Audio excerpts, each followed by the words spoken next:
Thanks so much for joining us today here on America's Retirement Headquarters, home of the Retirement Guys Formula and America's Medicare Associates with Nolan Baker and Scott Kirshner. 419-794-3030 is the phone number.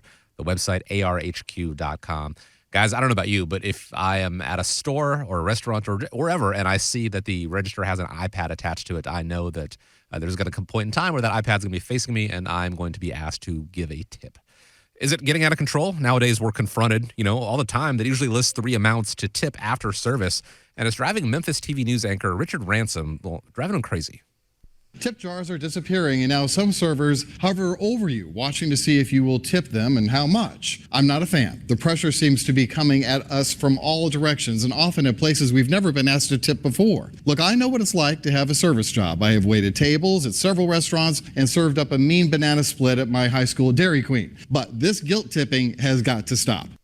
Now, we know that you guys at America's Retirement Headquarters don't accept monetary tips, but let's flip that around. Can you give us guilt-free tips for retirement? Well, you know what? I want to jump in on this real quick because a couple of weekends ago I spent the weekend in Indianapolis, and we went out to a couple of restaurants, for dinner, and,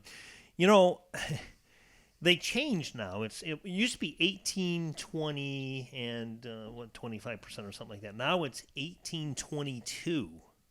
25. So they skipped right over the 20% now. And they put that on there, and it's like that guilt, it's guilt tipping. And then I read an article, do you tip for takeout? I don't know. I have my opinions on that. We were at the concession stand, and it was $10 for 2 sodas. And the lady says, we are working on tips here as well. And I'm like, well, not today you're not, sweetheart. I'm not paying a tip on a $10 fountain drink at a concession stand. So I don't know. It's just crazy. That's my 2 cents on tipping. But I will tell you this. For me personally, I do not take any tips. I do not take any charge any fees. I am compensated by the insurance companies that I write my business through. So there are you will have the clients that really at Christmas time, they love the services that you provide, and they might bring a box of cookies and things like that. But, for me, that's never been the case. 28 years, I've never received or charged any tips or anything of that nature. How about the investments? I mean, I don't think you do either as well. Well, I would say going back to what you were talking about with restaurants, I do see that there's a trend kind of everywhere that you go is they have the iPad machine that they ask for tips. I kind of fall into the opposite category. I mean, I probably excessively tip everywhere I go. I know that there's some people that I really enjoy. Like I go to the Elks in Maumee, and I love those people there. And they're such wonderful people that I go up there. I probably excessively tip. And I know my wife sometimes will say, well, that's kind of a big tip. But they work hard, and a lot of those people, they do deserve it. So it all comes down to your personal preference. And, absolutely. We're just blessed in the fact that, we're doing really good. And I know there's a lot of people out there that's working hard. And a lot of these restaurants, you just can't get good help today. So those people that are willing to go in and help, I'm willing to do some things. So again, I probably fall into the category where I maybe excessively tip. So if I'm going to excessively tip, give you a couple of tips when you're thinking about retirement and we're thinking about retirement tips and tricks, I think more about, what are the things that I've learned as an advisor? What are the tips that I can give back to you as the listener to make you in a situation to be better prepared for the future? A couple of tips is determine how much you're going to need in retirement. This can impact, all your other answers. How you know how much you're going to need. That's a big part of it overall. Beyond work, you want to figure out, what you really enjoy doing. We've talked on past shows about the question of, do I continue to work after retirement time? Or how do I gain the utmost confidence in retirement time? Knowing what you want to do and how you're going to do that, I think is a good tip. I see a lot of people, we talked in the beginning as we opened up the show about golf seasons coming up before we know it. There's many players out there that I see on the golf course that have retired and now they work at the golf course. Sure, absolutely. Could be the starters or absolutely starters, rangers, things like that. Yeah, there's no question. Another one, assess your health.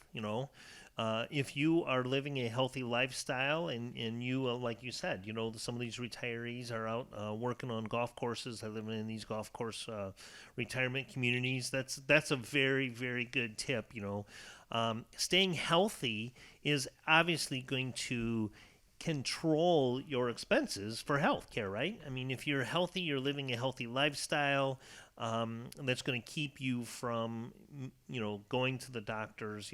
The old apple a day keeps the doctor away, right? I mean, that's another tip that you want to look at utilizing. Well, next one is take every year and make sure that you do something big, something special. It doesn't have to be spending a lot of money, something big, something special, because every year that goes by is one less year that you have an opportunity. For those of you that have listened to the show for a long time, many of you know that I've climbed mountains with my kids. I took and backpacked 100 miles in New Mexico and summited 2 mountains with my oldest son. My youngest son, we went and we lived on a deserted island. In a couple of weeks, I'm looking forward to taking my oldest son. We're going to go on a cruise together. Sure. I know he's been dating a wonderful girl for a long time, and he's not too far off before he'll be finishing up college, and maybe he won't have that opportunity where him and Dad get a chance to just go spend time together. I would say the same with you is, if you've been locked up, maybe if you've been, resistant to do some stuff, do whatever keeps you and makes you feel safe, but embrace the opportunity to get out there. Keep your mind young and active. Also, develop that transition plan. So that could be things like volunteering, looking at other things that are out there. There's a lot of different things that you can do when you're developing those kind of transition plans. And then, little tricks like making catch-up contributions if you're 50 or older and you're not at retirement age. Making sure that you understand the differences between, tax-deferred accounts and tax-free accounts, and what might be best for your individual situation and in the long run. A lot of people think that deferring taxes is best for them, but if you're going to be successful in investing and tax rates are higher in the future, tax-free accounts such as Roth IRAs might be a better strategy for you. Looking at the employer matches, I've met with people recently that said, Nolan, with the market downturn, I just cut off contributions to my 401k. Ooh. Well, that's just really silly, and especially if the employer is making matches. Making the right choice with your Social Security and when to draw benefits.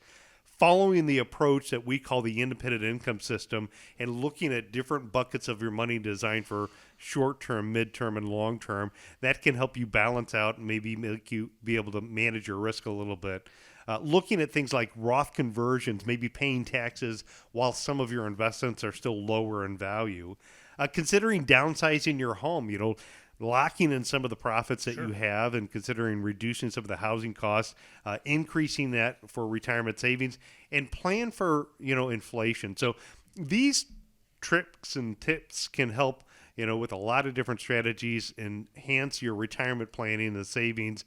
It's really important to consider your own, personal situation, but those are the different things that I would say are good ideas when you're looking at how to incorporate retirement tips and tricks.